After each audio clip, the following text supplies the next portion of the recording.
My friends, we're at a crossroads in Rotary. We're looking ahead at a year that may one day be known as the greatest year in Rotary's history, the year that sees the world's last case of the wild polio virus. We are this close, but that is not good enough.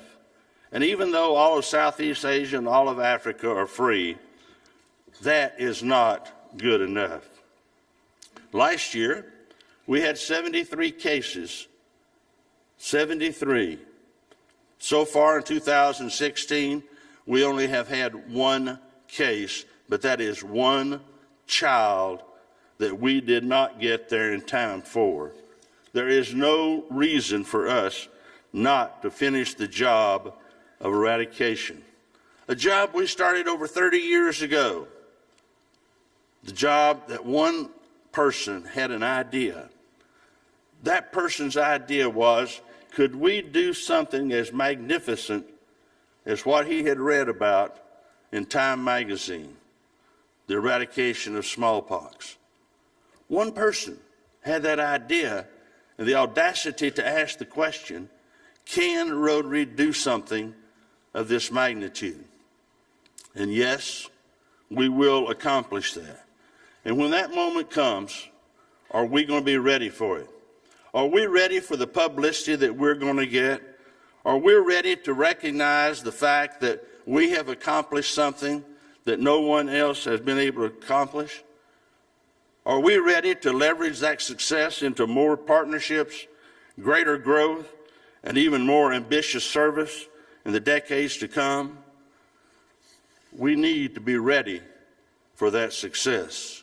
We need to be ready so that when people read about what Rotary has accomplished and they don't desire to become part of our organization, are our clubs ready to accept that responsibility? Are we ready to move into the next century by inviting younger people to join our organization? Are we ready to be flexible enough that we can have younger people, recent retired people, and working people share our great organization? Are we willing to change traditions so that we can, in fact, enhance our organization? We don't need numbers. We don't need 1.3, 1.4 people. We need 1.2, 1.3, 1.4 inquisitive minds, caring hearts, willing hands, people that want to share to show that service to humanity is the best work of life. We need people that are willing to donate, people that are willing to attract other partners. We're willing to get other funding. We're willing to try to achieve more than what we have in the past. Are we prepared to accept that challenge? I hope that during this next year, there's some changes made in Rotary that will enhance our organization and that lets us be more flexible, more inviting, more caring, and more willing to be involved.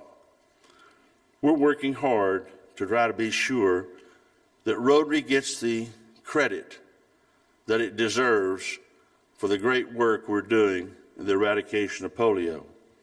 But we need your help. We need you to be talking to your local communities. We need you to be talking to your TV stations, to your newspapers.